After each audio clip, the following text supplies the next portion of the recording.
Analisando, né, essas coisas, a gente vê que Javé age de um jeito bem questionável, né? Ao contrário do amor incondicional que a gente costuma imaginar. Afinal de contas, ele é retratado na Bíblia como o próprio amor, a essência do amor, né? E não é isso que a gente vê de acordo com as atitudes. O amor incondicional, já diz a palavra, é incondicional, né? Mas o amor de Javé é cheio de condicionamentos e testes difíceis e cruéis. Palavras que se contradizem o tempo todo, né? Promessas que são feitas e não são cumpridas. Ainda mais Deus, sabendo o que se passava no coração de Jó, não tinha a menor necessidade de provar nada. Ele poderia simplesmente dizer a Satanás: eu vejo o coração do Jó e eu sei, eu não tenho que te provar nada. Aí tem aqueles que passam pano quente, né? Falam, mas é o mistério de Deus. Porque ele tinha que provar que não sei o que. Provar o quê, gente?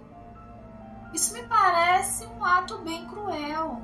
Bem cruel. Meus amores. Hoje a gente vem aqui falar a respeito de algo que tem deixado muitas pessoas intrigadas. Quem realmente é Javé? E olha, eu pensei, né? Essa questão merece um vídeo completinho sobre isso. Bom, segura, porque hoje a gente vai refletir juntos sobre essa figura polêmica da Bíblia, conhecida como Javé ou Jeová.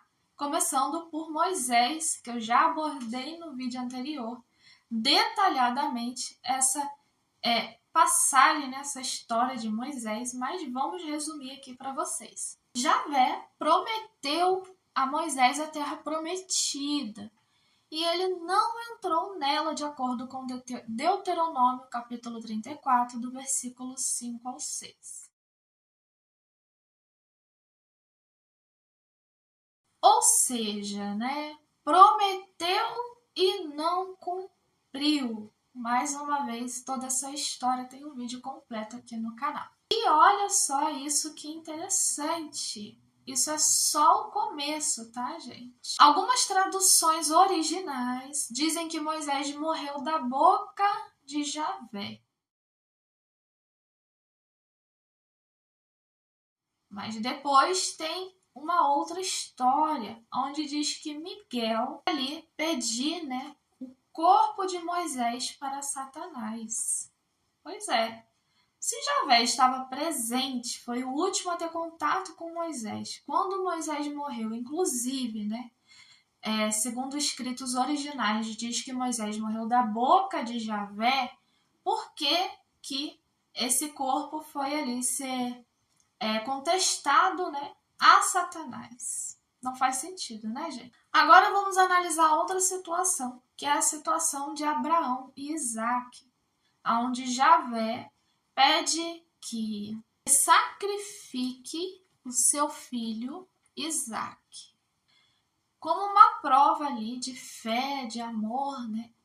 Então ele faz esse pedido, mesmo sabendo do profundo amor de Abraão por Isaac, pois ele vai lá, né, fazer esse sacrifício.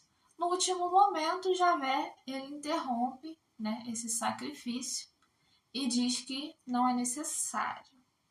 Porém, ali foi um teste, né, que ele fez com Abraão. Mas a gente deve se recordar que Deus não prova a ninguém e não pode ser provado e não prova a ninguém. Mas isso, afinal de contas, foi ou não foi uma provação? E uma provação bem cruel, né? Porque ele não pediu qualquer coisa, não. Pediu um filho, né? O filho amado de Abraão. Analisando, né, essas coisas, a gente vê que Javé age de um jeito bem questionável, né? Ao contrário do amor incondicional que a gente costuma imaginar. Afinal de contas, ele é retratado na Bíblia como o próprio amor, a essência do amor, né? E não é isso que a gente vê de acordo com as atitudes.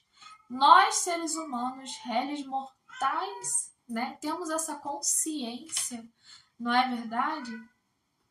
Que o amor incondicional, já diz a palavra, é incondicional, né? Mas o amor de Javé é cheio de condicionamentos e testes difíceis e cruéis. Palavras que se contradizem o tempo todo, né? Promessas que são feitas e não são cumpridas. Lá no outro vídeo onde eu falo sobre esse relato de Moisés, né? Eu menciono que nós, seres humanos mesmo, temos um ditado que é o que promessa é dívida, né? O que é um homem sem palavra, que promete e não cumpre? É uma pessoa que não é de confiança. E alguém que fica te testando, por exemplo, imagine isso num relacionamento amoroso. Uma pessoa que fica te testando, né? Fazendo testezinhos com você, para saber até onde vai o seu amor, a sua lealdade. Você diria, no mínimo, que é um relacionamento tóxico. No mínimo, né? Nós, seres humanos, temos essa consciência. E quando isso vem de um Deus mencionado, né, na Bíblia como sendo o próprio amor, parece bem contraditório, não é verdade? Só que as pessoas, elas costumam passar muito pano quente, porque é uma tradição passada de geração em geração. E quem ousa abrir a boca para falar esse tipo de coisa que eu tô falando aqui, né, é o anticristo em pessoa. Nossa, como você ousa, né, blasfemar, falar uma barbaridade dessa. A gente tem a cabeça para pensar, né, gente? A gente tem a cabeça para raciocinar, né? Senão a gente não tinha cabeça, né? Não precisava, podia ter só o corpo e a cabeça tirava fora. É para usar, é para pensar, é para raciocinar. E não é pecado e nem blasfêmia a gente analisar o que está diante dos nossos olhos. Agora vamos nos recordar de relatos em que Javé, né, esse Deus da Bíblia, criador do nosso planeta Terra, vamos nos recordar de vezes em que ele ordenou que cidades fossem destruídas completamente, sem poupar nem mesmo crianças e animais. Será que isso parece justo? Como isso seria visto, por exemplo, se fosse vindo de um ser humano nos dias de hoje? Isso seria algo considerado justo? Porque crianças, né? O que criança entende? E os animais? O que os animais fazem? O que eles entendem? O que eles pecam? Os animais e as crianças. Será que essas crianças não mereciam uma chance? Afinal de contas, né? Criança é criança, né? Será que isso parece um ato justo de um Deus justo e amoroso? E vamos falar então de Jó. O que aconteceu com Jó? Bom, Satanás chegou até Deus e disse que Jó só obedecia, né? Só amava, era fiel a Deus, porque Deus colocou ele numa redoma, né? De proteção e bênçãos. E Satanás dizia, né? Segundo o que a Bíblia fala, que se tirasse tudo isso de Jó, ele iria se virar contra Deus. Então Deus falou, vai lá então. Só não toque na vida de Jó. Fora isso, vai lá. Só que, gente, Deus não vê o coração das pessoas. Ele já não sabia que Jó seria fiel, seria leal até o fim. Ele não sabe de todas as coisas. O que ele tinha que provar para Satanás entrando numa aposta, porque isso se trata de uma aposta, para ver quem tá certo, né? Isso me parece muito um ego de ser humano, né? Coisa de gente humana, não é verdade, gente? Coisa de ser humano, querer se provar, né? Ainda mais Deus sabendo o que se passava no coração de Jó, não tinha a menor necessidade de provar nada. Ele poderia simplesmente dizer a Satanás, eu vejo o coração do Jó e eu sei, eu não tenho que te provar nada. Aí tem aqueles que passam pano quente, né? Falam, mas é o mistério de Deus. Porque ele tinha que provar que não sei o que. Provar o quê, gente? Isso me parece um ato bem cruel, bem cruel. Até porque, né, tudo foi tirado de Jó. Não só bens materiais, mas a saúde e os filhos. Aí diz, né, que depois Deus deu tudo lá em dobro para Jó, deu não sei quantas vezes mais para Jó. Mas você que é mãe e que é pai, me diz uma coisa, você vai saber melhor do que eu que não sou mãe. Um filho substitui o outro? Você trocaria um filho seu, para ter dois? Faz sentido isso? É o quê? Figurinha agora? Filho? É igual figurinha? Eu vou trocar um porque eu vou ganhar dois. Aí deu, né, mais filhos a Jó. Mas não substitui. Parece mais um ato de alguém que nem entende o que é amor, nem entende o que é compaixão, né?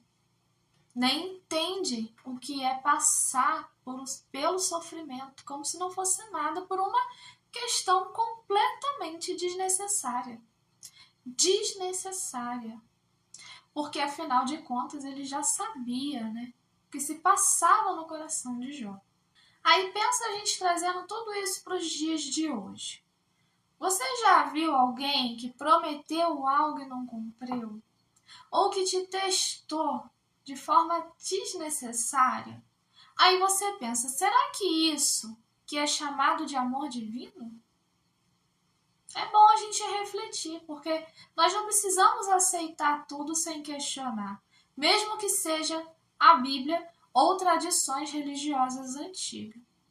E olha só, questionar não é pecado, é amadurecer espiritualmente. Então vamos recapitular aqui.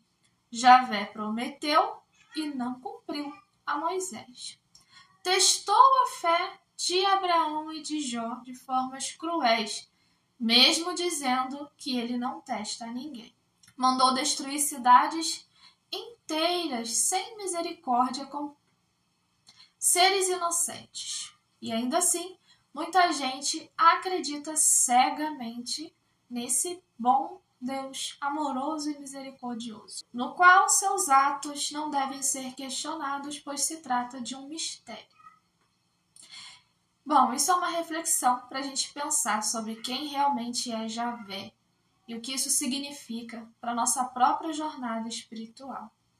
E para nós nos lembrarmos, né, que nós estamos aqui para refletir juntos, sem julgar ninguém, só para acordar a nossa própria consciência. Lembrando que essa é uma análise de textos da Bíblia tradicional, que todo mundo tem em casa, mas que não é a Bíblia completa, tá, gente? Porque a Bíblia que as pessoas têm em casa, ela foi selecionada, tá? Tem um vídeo aqui no canal onde eu explico isso. A Bíblia é muito maior. Muitos textos ficaram de fora, inclusive os principais ensinamentos de Jesus Cristo. Vou deixar aqui no final desse vídeo esse outro vídeo onde eu explico sobre essa questão. E nesses ensinamentos, onde o próprio Jesus Cristo, ele explica muita coisa do porquê esse Deus age dessa forma. Será que esse Deus que criou o nosso planeta Terra, ele realmente é o Deus supremo? Não há outro acima dele? Então, esses textos que ficaram de fora da Bíblia, né, por motivos específicos, nesse vídeo eu explico tudo isso. Esses textos explicam por que desse Deus ter essas atitudes, um despertar da consciência muito grande. Se isso te interessa, assista esse vídeo, tá bom? Que vocês vão ter mais esclarecimentos a respeito de quem é Javé, né? Como eu falei aqui, a gente analisou textos bíblicos da Bíblia que todo mundo tem em casa, mas não é tudo isso. Muita coisa ficou de fora, sim, e muita coisa reveladora e que explica essas pontas soltas que não fazem sentido, tá bom? Se vocês quiserem saber mais, vai lá. Inclusive, tem o meu livro baseado nesses ensinamentos que ficaram de fora. Esses ensinamentos que foram encontrados no Egito em 1945, tá bom? Que é chamado de Ensinamentos Proibidos, da Biblioteca de Nag Hammadi. Nesse livro, eu trago para vocês um mapa completo de como escapar da reencarnação e se libertar da Matrix, tá? Todo baseado nesses ensinamentos, vocês vão poder aprender como que a Matrix faz para manipular e te manter aprisionado, dormindo, sem acordar e despertar. E não pense você que, quando você partir para o outro lado, você terá todas as respostas, porque não é assim que funciona. Mesmo quando você vai para o outro lado, ainda assim, você é enganado e manipulado para continuar voltando e permanecendo na roda de Sansara. Então, se você, assim como eu, não quer continuar voltando para o planeta Terra, saiba que tem muitas camadas de provas e testes para te fazer cair de novo aqui. Aqui tá tudo explicadinho para você entender o que se passa tanto aqui na Matrix do nosso planeta Terra, quanto depois, quando você já estiver desencarnado. Como se libertar e escapar da reencarnação. Todas as informações na descrição do vídeo. Esse livro é meu novo xodozinho. Tem esse aqui também, né? O Vagalumes na Alma, mas esse aqui é o meu filhote mais recente e tá incrível, gente. Se eu pudesse, eu ficava aqui falando para vocês toda a vida. As ilustrações deles tá surreal. Tá surreal. Tá incrível, gente. Espero que vocês gostem desse livro e tirem muito proveito dos ensinamentos proibidos e secretos que fizeram de tudo para que esses ensinamentos jamais viessem a público. Mas eles foram descobertos e hoje estão disponíveis para a gente estudar e compreender. Meus amores, um grande beijo, espero vocês no próximo vídeo. Tchau!